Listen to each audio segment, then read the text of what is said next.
Hello students. तो hope आप सभी लोग एकदम बढ़िया होंगे। हम लोगों ने टोपोग्राफी का जो पहला पार्ट था उसको कंप्लीट किया था। उसमें हम लोगों ने देखा था कि टोपोग्राफी में most of the time questions किस प्रकार के पूछे जाते हैं।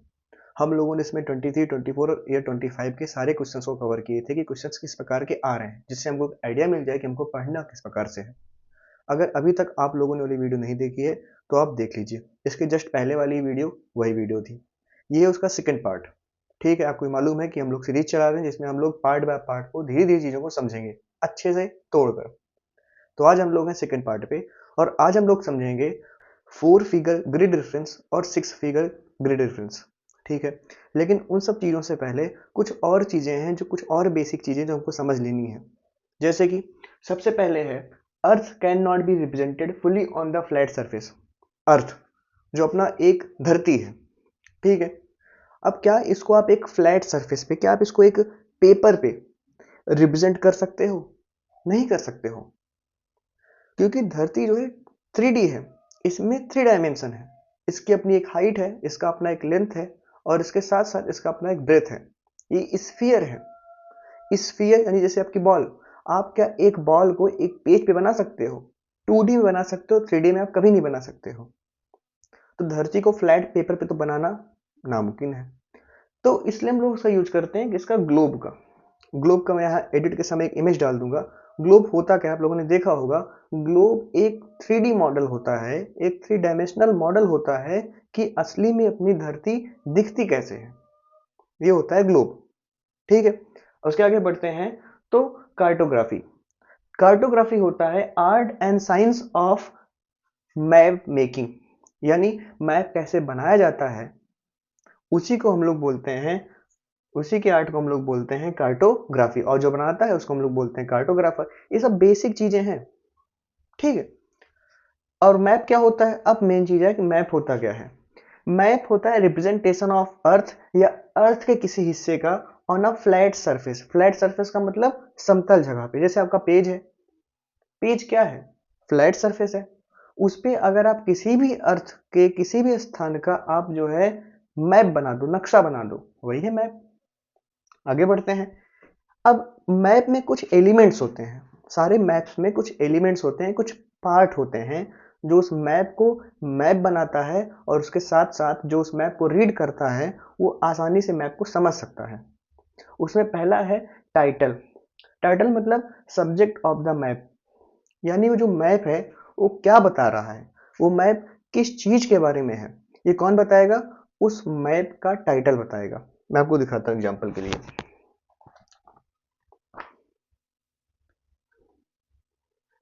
जैसे जैसे आपके सामने ये वाला मैप है, ठीक है, क्या ये एक फ्लैट सरफेस पे है? हाँ है। अब ये मैप किस बारे में है? तो ये मैप है, देखो ऊपर टाइटल दिया हुआ है, ये है कर्नाटका, तमिलनाडु और केरल। ये केरल का मैप है। तो ये क्या हुआ? ये टाइटल हुआ मैप का। आगे बढ़ते हैं। और क्या इंपॉर्टेंट होता है? स्केल। स्केल इंपॉर्टेंट होता है relation between map distance and ground distance. अब देखो, मान लो आप अपने गांव का मैप बना रहे हो, तो अपने गांव का नक्शा बनाने के लिए आपको कितना बड़ा पेज चाहिए असलियत में? जितना बड़ा आपका गांव है, तभी तो उस पे हर एक स्थान की लंबाई, चौड़ाई, दूरी, हर चीज एकदम प्रॉपर आएंगी। तो अगर उस उतना बड़ा पेज तो मिलना नामुमकिन है, और अगर मिल भी जाता है तो फिर इतना बड़ा नक्शा आप रखोगे कहाँ से, बनाओगे कैसे? तो उसके लिए हम लोग करते क्या है, हम लोग जो है स्केल बनाते हैं। स्केल इन द सेंस हम ये बना देते हैं कि मेरे नक्शे पे, जो मैं नक्शा बना रहा हूँ, इस नक्शे पे अगर कोई भी दूरी 1 सेंटीमीटर है, तो असली में जो है, असली जगह पे वो जो है 1 किलोमीटर है। या आप ऐसा भी बना सकते हो कि मेरे मैप में जो चीज जो है 10 सेंटीमीटर है, वो असली में जो है हो सकता है 1 किलोमीटर हो। यानी कि मैप में दूरी कुछ और असलियत में दूरी कुछ और। ठीक है, ऐसा किस लिए करते हैं? ताकि जो हमारा समय बचे, हमारी मेहनत बचे, और सबसे बड़ी बात, मैप को छोटे से छोटे जगह पे हम लोग फिट कर सकें। इसीलिए हम लोग सहारा लेते हैं स्केल का। सारे मैप्स का एक अलग अलग स्केल होता है।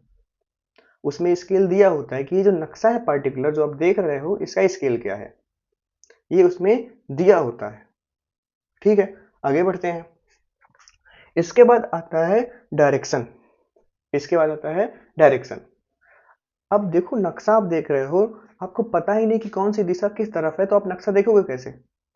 तो नक्शे में सबसे इंपॉर्टेंट होता है डायरेक्शन, और उस डायरेक्शन में इंपॉर्टेंट होता है नॉर्थ, यानी कि नॉर्थ दिशा किस ओर है। सारे नक्शे का बेटा आप यहाँ से आप रूल एक याद कर लीजिए कि जितने भी नक्शे होते हैं उनमें जो नॉर्थ होता है वो यूजली जो है टॉप पे होता है। आपको करना क्या है, फिर से हम लोग नक्शा देखते हैं कर्नाटका, तमिलनाडु, केरल का। ये बुक कैसे सीधी हुई, ऐसे सीधी है ना। बस आपको अपने नक्शे को सीधा रखना है, जो हिस्सा ऊपर है हमेशा वो क्या हो जाएगा, वो हमेशा हो जाएगा नॉर्थ। अब अब अगर आपको एक चीज मिल गया कि ये वाला ऊपर वाला डायरेक्शन हमेशा क्या होगा, नॉर्थ, तो नीचे इसके अपोजिट में हमेशा क्या होगा, साउथ हो जाएगा। अब आपको ये क्लियर हो गया, तो हमेशा जो है आपके इस वाले हैंड की तरफ, आपके राइट हैंड साइड हमेशा ईस्ट हो जाएगा, और अगर हमेशा इधर ईस्ट हो गया तो हमेशा इधर जो है वेस्ट हो जाएगा। अब देखो सिर्फ आपको नॉर्थ मालूम था, आपने उसके मदद से सारे डायरेक्शंस को फाइंड आउट कर लिया, और नक्शे में चाहे दिया हो चाहे ना दिया हो, मेजरली नॉर्थ होता किधर है। हमेशा जब अपना नक्शा आप सीधा रखोगे, अपना मैप आप सीधा रखोगे, तो उसके ऊपर जो है जो एरो रहेगा वही है नॉर्थ। लेकिन शर्त यह है कि आपका जो बुक है, आपका जो नक्शा है, जो आपका पेज है, वो हमेशा सीधा होना चाहिए। ये तीन एलिमेंट्स इंपॉर्टेंट हैं। फिर चौथा एलिमेंट होता है ग्रिड सिस्टम। ग्रिड सिस्टम क्या होता है, आप लोगों ने कई सारे मैप देखे होंगे, उसमें लाइंस गई होती हैं, शुरू से आप लोग पढ़ते हुए आ रहे हो। उसमें लाइंस कैसी होती हैं, एक होती है ऐसे हॉरिजॉन्टल, इसको हम लोग क्या बोलते हैं, इसको हम लोग बोलते हैं लैटिट्यूड्स। एक लाइन ऐसे गई होती है वर्टिकली, इसको हम लोग क्या बोलते हैं, इसको हम लोग बोलते हैं लॉन्गिट्यूड। ये लाइंस का वैसे तो बहुत सारा हेल्प है, लेकिन अभी जो हम लोग पढ़ रहे हैं उसमें इसका जो इंपॉर्टेंट वर्क है वो है लोकेट प्लेस, यानी किसी भी जगह को पता लगाने में इसकी बहुत ज्यादा हेल्प होती है। कैसे होती है अभी हमको नहीं समझना है, ये सिर्फ बेसिक चीजें हैं। और पांचवा इंपॉर्टेंट चीज होता है मैप में, वो है कन्वेंशनल साइन या सिंबल्स। यानी देखो, अब मैप में अगर कोई नदी है, कोई सड़क है, कोई रेलगाड़ी की पटरी है, कोई जंगल है, कोई तालाब है, तो वहां पर क्या ऐसा कुछ बना दें कि सबको पता चले कि हाँ यहाँ पे तालाब है मैप में, क्योंकि मैप में छोटा सा बनाना है हमको। कोई तालाब है तो खूब बड़ा सा वहां तालाब थोड़ी बना दोगे, छोटा सा कुछ निशान वहां बनाओगे ना। तो उसी निशान को हम लोग क्या बोलते हैं, उसी सिंबल को हम लोग बोलते हैं कन्वेंशनल साइन और सिंबल। ये रिप्रेजेंट करता है आपका रोड हो गया, रिवर हो गया, पॉन्ड हो गया, हाउस हो गया, बिल्डिंग हो गया, टेम्पल हो गया, मस्जिद हो गया, many things, lots of thing. अब इसका मैं आपको जो है एक दिखाता हूं इमेज। ये इमेज आपको जो है आपके एग्जाम टाइम में आपको देखने को मिलेगा। अभी जो मेरे सामने खुला हुआ है ये है आपका, ये आपका है टोपोग्राफिकल मैप। ठीक है, इस टोपोग्राफी मैप में आपको ऐसे कुछ सिंबल्स बने होंगे, जैसे अभी मान लीजिए टोपोग्राफी मैप मैंने खोला। अब मुझे नहीं समझ में आ रहा है कि ये जो बना हुआ है ये किस चीज का निशान है, ये जो ब्लू कलर का गया हुआ है ये किस चीज का जो है सिंबल है, यहाँ पे ये रेड कलर्स क्यों है, मुझे पता ही नहीं कुछ। अब मुझे पता कैसे चलेगा, मुझे पता चलेगा मैं जब यहाँ पर देखूंगा, जब मैं अपने मैप के साइड में देखूंगा। देखो कन्वेंशनल सिंबल्स जब मैं देखूंगा, देखो यहाँ पे सारे चीज बने हुए हैं और वो बता रहे हैं, और यही चीजें हैं बेटा क्या, कन्वेंशनल साइन या फिर सिंबल। लेकिन सिंबल क्या बता रहे हैं मुझे कैसे पता लगेगा, तो मुझे पता लगेगा की या फिर लीजेंड के द्वारा। यही होते हैं जो सिंबल्स को एक्सप्लेन करते हैं। जैसे कि ये रहा सिंबल्स, अब सिंबल को देखो एक्सप्लेन करने के लिए तो देखो चीजें लिखी हुई हैं, जैसे एक्सप्रेस हाईवे ये है। तो ये सारी चीजें जो है मुझे बताएंगे, और इसी के सहारे, इसी 6 एलिमेंट्स के द्वारा जो है हम लोग किसी मैप को पढ़ते हैं और समझते हैं। होप यहां तक आपको चीजें अच्छे से समझ में आई होगी। अब आगे बढ़ते हैं। तो मैं उम्मीद करता हूं कि आपको यहां तक चीजें समझ में आई होंगी, और अगर अभी तक चीजें समझ में नहीं आई हैं तो आप बेझिझक कमेंट में मुझसे पूछ सकते हैं। अब हम लोग आगे बढ़ते हैं और देखते हैं टाइप्स ऑफ मैप। हम लोग टाइप्स ऑफ मैप में मैप को दो हिस्सों में बांटते हैं। पहला उसका हिस्सा है on the basis of scale, कि कौन सा मैप कितना छोटा है, कितना बड़ा है, कितना डिटेल दिखा रहा है, on the basis of scale. और दूसरा है on the basis of purpose, कि उस मैप का पर्पस क्या है, वो क्या दिखाना चाह रहा है, हमको क्या बताना चाह रहा है वो। तो पहला देखते हैं on the basis of scale, और इसको भी हम लोग दो हिस्सों में बांटते हैं। पहला है लार्ज स्केल मैप्स और दूसरा है small scale maps. Large scale maps हम लोग तब यूज करते हैं जब हमको छोटी सी जगह दिखानी होती है, वो भी प्रॉपर डिटेलिंग के साथ। छोटी सी जगह क्या हो सकती है, कोई गांव, कोई छोटा सा शहर, यही छोटी जगह होगी। और उस छोटी जगह को अगर हमको जो है इतने बड़े अगर पेज पे बनाना है, इतने बड़े अगर हमको पेज पे बनाना है उस छोटी सी जगह को, तो जाहिर सी बात है उसमें डिटेलिंग आ ही जाएगी। और इसमें मैं अपना जो अपना स्केल रखूंगा, कितना छोटा रखूंगा मैं, कि 1 सेंटीमीटर इज इक्वल 100 मीटर। अब सोचो इतने दूर में मुझे क्या दिखाना है, रियल अर्थ पे 100 मीटर दिखाना है। कितना आसान हो गया दिखाना, कितने डिटेलिंग के साथ मैं अपने गांव को अब इस पे दिखा सकता हूँ छोटे से नक्शे पे। तो जब छोटी जगह को डिटेल में दिखाना हो तो लार्ज स्केल मैप का यूज करेंगे। क्या ऐसे नक्शे उपलब्ध हैं? हाँ, हमको पढ़ने भी हैं। टोपोग्राफिकल मैप इसी का तो एक एग्जांपल है। उसके अलावा कैडेस्ट्रल मैप, कैडेस्ट्रल मैप जो है दिखाता है बेसिकली कोई भी जमीन का टुकड़ा किसका है और कितना बड़ा है। तो सर टोपोग्राफी मैप क्या दिखाता है? ये दिखाता है किसी भी जगह पे वो जगह कितनी ऊंचाई पे है, वहां जो है कितने जंगल है, कहाँ पे जंगल है, कहाँ पे घर है, कहाँ पे रोड है, कहाँ पे नाली है, कहाँ पे जो है अस्पताल है, कहाँ पे स्कूल है। ये दिखाता है टोपोग्राफी मैप। डिटेल एकदम प्रॉपर एक एक चीज, मैन मेड क्या है, नेचुरल क्या है, सब चीज। लेकिन जो क्रिस्टल मैप्स हैं ये दिखाता है मोस्टली जो है कहाँ पर किसकी जमीन है और जमीन की लंबाई चौड़ाई क्या है, खेत की लंबाई चौड़ाई क्या है, ये क्रिस्टल मैप दिखाता है। जबकि सारी चीजें टोपोग्राफिकल मैप नहीं दिखाएगा। तो कंडीशन मैप होता किसके पास है? गांव वालों के पास होता है, तहसील में होता है। खसरा खतौनी आप नाम सुने होंगे, वो सब यही चीजें तो हैं जिसमें छोटा सा जगह को प्रॉपरली एक बड़े से पेपर में डिटेल में दिखाते हैं। अब आते हैं सेकंड वाले पे, स्मॉल स्केल मैप। इसमें बड़े से एरिया को दिखाते हैं छोटे से पेपर पे। इतने ही बड़े पेपर पे एक जो है बड़े से एरिया दिखाओगे तो डिटेलिंग जाहिर सी बात है कम हो जाएगी। अगर इतने बड़े पेपर पे आपको अपना सिर्फ गांव दिखाना हो तो आप ज्यादा डिटेल ऐड कर पाओगे। और ज्यादा अगर डिटेल ऐड करना हो तो आप यूज करोगे लार्ज स्केल मैप। लेकिन इतने ही बड़े पेपर पे अगर आपको जो है अपना गांव दिखाना हो तो सॉरी, अगर इतने ही बड़े पेपर पे अगर आपको अपना पूरा का पूरा एक जिला दिखाना हो, राज्य दिखाना हो या कंट्री दिखाना हो, तो कैसे डिटेलिंग ऐड करोगे? तो जब डिटेल कम रहेंगी तब हम लोग कौन सी स्केल का यूज करेंगे? Small scale maps. बात क्लियर हुई? इसमें एग्जांपल्स क्या हैं? वॉल मैप्स, जब लोग अपने ऑफिस में अपने घरों में टांगते हैं ना, मैप होता है उसमें इंडिया का मैप होता है। कई बार अपने अपने हम लोग स्टेट का मैप टांगते हैं, अपने डिस्ट्रिक्ट का मैप टांग लेते हैं। ठीक है। अब अगर इतने बड़े एरिया में डिस्ट्रिक्ट बनाओगे तो जाहिर सी बात है डिटेलिंग कम हो जाएगी। वहां आपको 1 सेंटीमीटर इक्वल 100 मीटर नहीं रखना पड़ेगा, हो सकता है वहां पर आपको 1 सेंटीमीटर इक्वल 10 किलोमीटर रखना पड़ेगा। तो ऐसे डिटेलिंग ऑलरेडी कम हो गई। डिटेल उसमें आप ऐड ही नहीं कर पाओगे कि कहाँ नल है कहाँ घर है, नहीं कर पाओगे। तो बड़े एरिया को कम डिटेल के साथ दिखाना हो तो स्मॉल स्केल मैप्स यूज करते हैं। इसके एग्जांपल है वॉल मैप्स जो हम लोग दीवार पे टांगते हैं, प्लस एटलस वगैरह। जैसे हम लोग पूरा का पूरा ग्लोब का मैप बनाते हैं, अपने पूरे धरती का मैप बनाते हैं, वो सब में डिटेलिंग कहाँ पाएगी भाई इतने छोटे से पेपर में? तो होता है स्मॉल स्केल मैप्स। याद रखिएगा, इतना डिटेल में नहीं, बस एक छोटा सा अपने दिमाग में आइडिया क्रिएट कर लीजिए। दूसरा है on the basis of purpose. उस मैप को बनाने का पर्पस क्या है? तो इसमें भी हम लोग 3 प्रकार के जो है मैप बनाते हैं on the basis of purpose. पहला है फिजिकल मैप्स। फिजिकल, जो किसी भी एरिया का फिजिकल फीचर दिखाता है कि वहां पर पहाड़ है, वहां पे नदी है।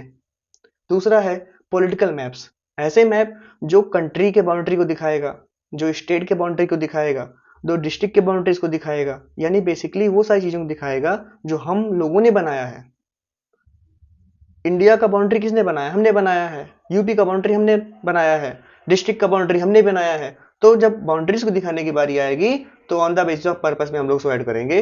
और लास्ट इसमें थीमेटिक मैप्स, जब किसी भी एरिया का क्लाइमेट दिखाना हो, किसी भी एरिया में कितना पॉपुलेशन है दिखाना हो, किसी भी एरिया में कितनी इंडस्ट्री है, जब ऐसी चीजें दिखाना हो, या उस एरिया में लोग कैसी भाषा बोलते हैं, कौन कौन सी भाषा बोलते हैं, अगर हमको ये सारी चीजें मैप पे दिखाना हो तो हम लोग उसमें ऐड करेंगे क्या? Thematic maps. यहाँ तक होप आपको चीजें समझ में आई हो। ना समझ में आई हो तो आप कमेंट में पूछ सकते हैं, मैं दोबारा एक्सप्लेन कर दूंगा। ओके, अब आगे बढ़ते हैं। एक बार मैं समझा चुका था ये वाला पोर्शन, अभी थोड़ी देर पहले रिकॉर्ड किया। उसके बाद जब मैंने उसको देखा तो उसमें कुछ जो है म्यूजिक चल रहा था, यहाँ आसपास किसी का बर्थडे वगैरह था तो उसमें म्यूजिक आ गई थी। फिलहाल अभी शायद थोड़ा बहुत कम हुआ है तो दोबारा मैं रिकॉर्ड कर रहा हूँ। तो चलिए शुरू करते हैं दोबारा से। देखा जाए तो आपका जो मेन टॉपिक है इस पहले चैप्टर से वो यही है। अभी तक जो चल रहा था वो सिर्फ ऐसे ही था, जनरल इन्फॉर्मेशन के लिए था। हालांकि आवश्यकता वो भी है, लेकिन मेन यही है। क्वेश्चंस मैंने आप लोगों को दिखाया है, 4 फिगर और 6 फिगर से ही क्वेश्चंस बनते हैं मेजरली। एक क्वेश्चन तो हर साल आता है।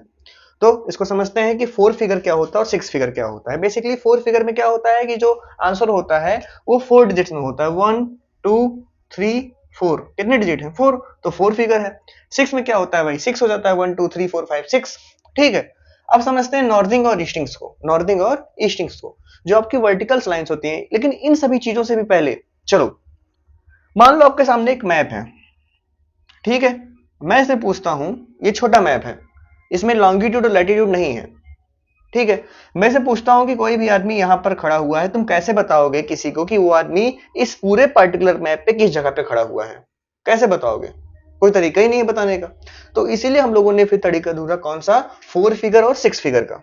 समझते हैं कि कैसे हम किसी भी इंसान की जो है लोकेशन बता सकते हैं with the help of 4 figure या फिर 6 फिगर्स। चलो, तो सबसे पहला है कि हमको वर्टिकल लाइंस बनानी है। ये सही लाइंस आपके मैप पे बना होगा, लेकिन हम लोग बेसिक से शुरू कर रहे हैं तो आपको समझना होगा। और ये किधर बढ़ रही है? ईस्टवर्ड। किधर ये लाइन बढ़ रही है? ईस्ट की तरफ। देखते रहो, देखो ये पहली लाइन, देखो ये किधर बढ़ रही है?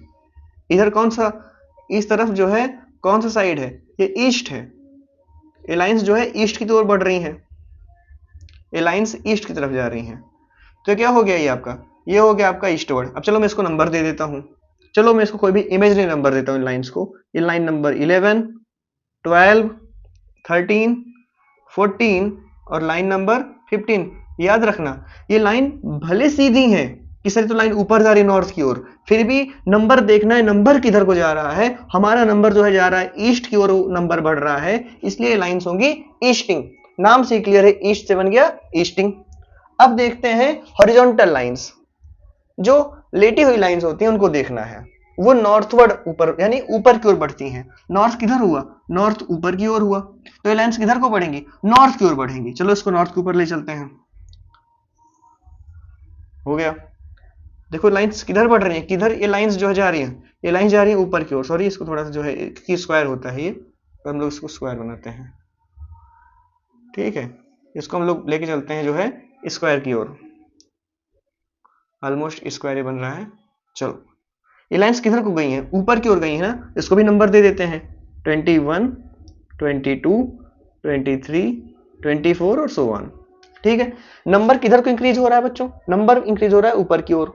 तो लाइंस जो सीधी वाली जो लाइंस हैं, जो जो लेटी हुई लाइंस है, सॉरी, वो लाइंस कौन सी लाइन कहलाएंगी? वो कहलाएंगी इसी नंबर के सहारे, वो कहलाएंगी नॉर्थिंग, क्योंकि लाइंस ऊपर की ओर बढ़ रही हैं। ये ऑलरेडी आपके मैप में बना होगा, नंबर्स ऑलरेडी आपके मैप में लिखे होंगे। अब बात आती है कि 4 फिगर कैसे लिखें और 6 कैसे लिखें। तो सबसे पहले हम समझेंगे 4 फिगर को, ठीक है। और सबसे पहला नियम, अब फिर से वही क्वेश्चन है, मैं पूछ रहा हूं कि एक लड़का यहां पर खड़ा हुआ है, अब इतना बड़ा नहीं बनाऊंगा इसमें, मैं पूछ रहा हूं आप लोगों से कि यहां पर एक कुछ भी है, कहीं पर भी है, यहां पर है मान लो, तो आपसे पूछ रहा हूं कि कहां पर है इस पूरे मैप में। मान लो पूरे गांव का मैप है, इस मैप में ये पॉइंट कहां पर है, कैसे बताओगे? तो अब उसको हम लोग बताएंगे 4 फिगर से। समझिए कैसे, मुझे बताइए कि जब आप एबीसीडी जब आप पढ़ते हैं तो सबसे पहले क्या आता है? ई और एन में सबसे पहले क्या आता है? ई आता है, फिर एन आता है। तो ई से बन गया ईस्टिंग, एन से बन गया नॉर्थिंग। तो सबसे पहले ईस्टिंग वाली आप लाइन देखिए कि कौन सी ईस्टिंग लाइन के जो है ये बाद है। क्या ये 11 वाली लाइन के बाद है? क्या ये वाली जो छोटा सा जो मैंने डॉट लगाया, क्या 11 नंबर वाली लाइन के बाद है? क्या नहीं है सर। क्या 12 वाली के बाद है? क्या हाँ सर, 12 वाली के बाद है। तो हम लोग क्या लिख देंगे? हम लोग यही 12 जो है यहाँ पे उठा के लिख देंगे 12, ठीक है, क्योंकि मैंने क्या बताया पहले, क्या आ जाएगा? ईस्टिंग आ जाएगा। और यहां से एक और नियम क्लियर हो गया कि ईस्टिंग को कैसे लेना है, ईस्टिंग के बाद वाला जो है हमको चीज लेना है, ईस्टिंग वाली लाइन के बाद, ठीक।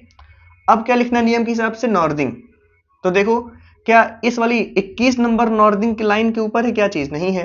क्या 22 के 22 के ऊपर है? क्या हाँ सर है। तो 22 के ऊपर वाली ये देखो है यहाँ पे डॉट, तो आपका अगला नंबर हो जाएगा 22 हो जाएगा। ये हो गया आपका आंसर।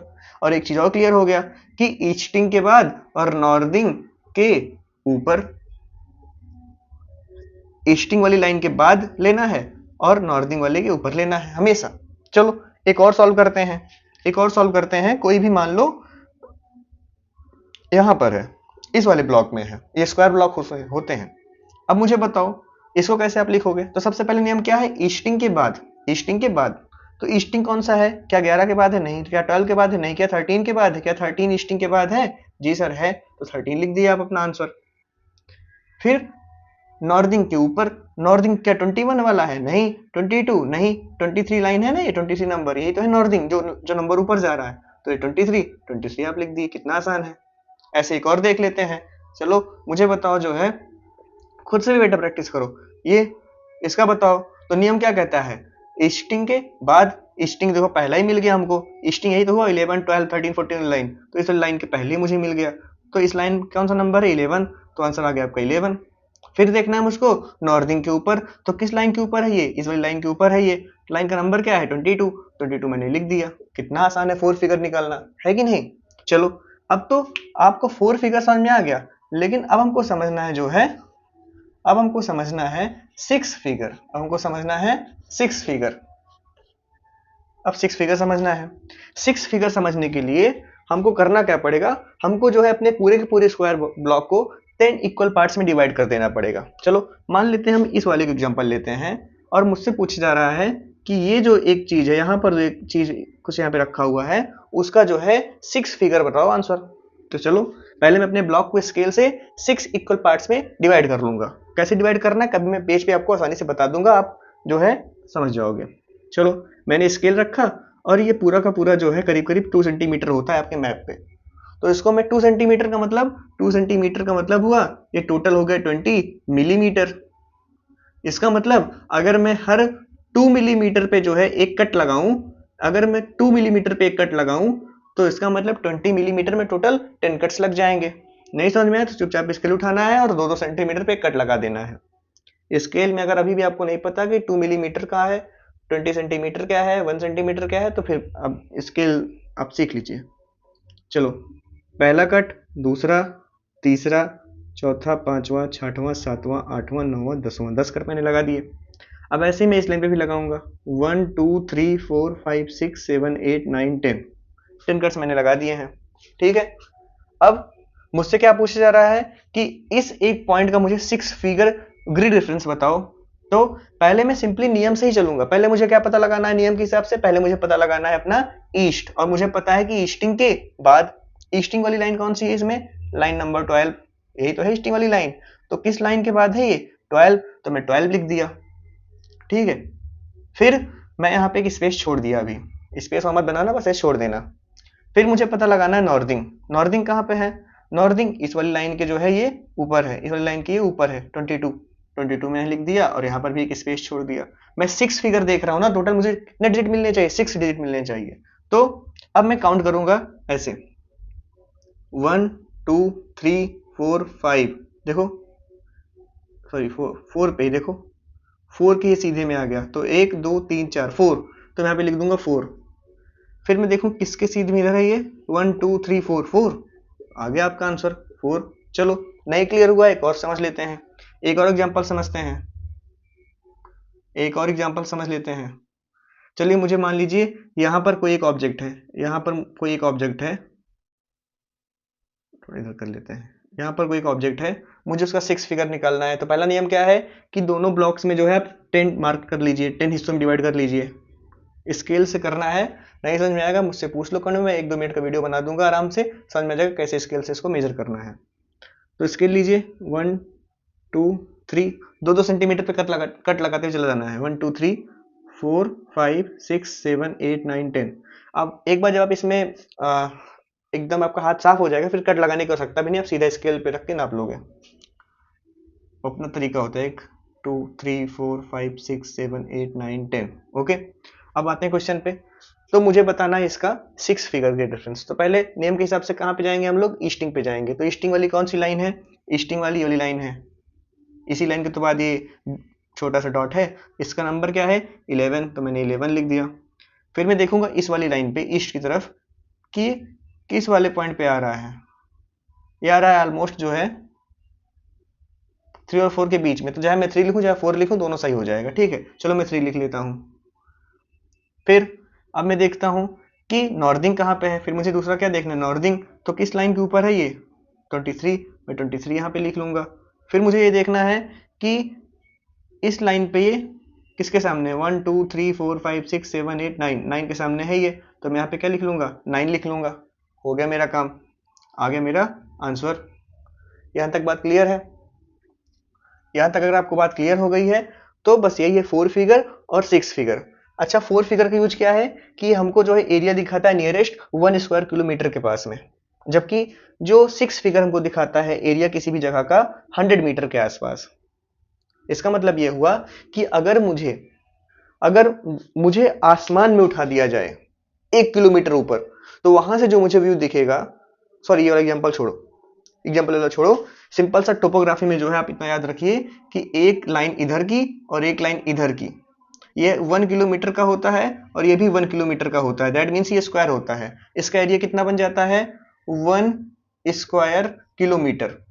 अगर मैं बोलूं कि मैं खड़ा हूं ग्रिड स्क्वायर 13 और 21 के बीच में, इसका मतलब मैं कहां खड़ा हूं, 13 ढूंढ लो, 13 के बाद और 21 के ऊपर, इसका मतलब यहां खड़ा हूं।